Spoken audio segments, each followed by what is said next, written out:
Hello everyone. Recently I was able to interview someone named Radcliffe who has lost a friend to cyberbullying because he commits suicide. I wanted a better perspective into this just so I could show you guys what it actually feels like to lose someone. Sadly, John can't be with us right here on camera, so I shall be reading aloud both the questions and the answers. Alright, my first question was, did you have any idea that your friend was being cyberbullied or bullied in general? And John's response to this was, no, I had no idea. He was what seemed to be the happiest kid we all knew, and he was basically the one to keep us from falling apart. Oftentimes people do actually hide their emotions away, especially when they're being cyberbullied, because they figure, oh, it's not that big of a deal, people won't be serious about it, because that's what society is teaching us to do. They're teaching us not to be serious about things that are on the internet, even though things online should be treated exactly as they would be if they were happening in person. What kind of signs did he display, and how did he change over time as the bullying progressed? And John answered,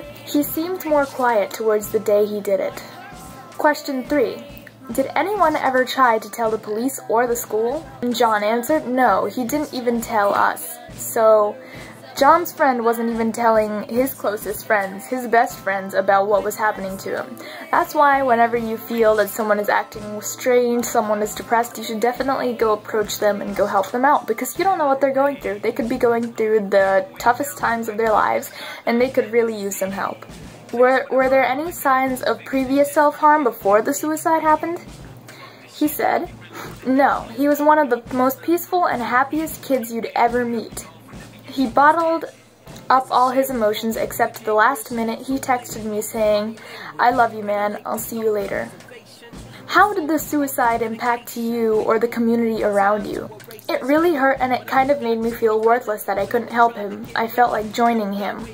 Suicides are one of the most severe forms of a punishment that cyberbullying can have on a child, or anyone in that matter. When it actually occurs, the society around that person does actually snap into action, but only that society.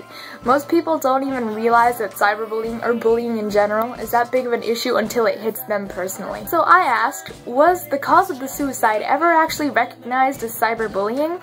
And if so, were the bullies punished at all? He said, yes, it was recognized as bullying, but the bullies did not receive any punishment at all.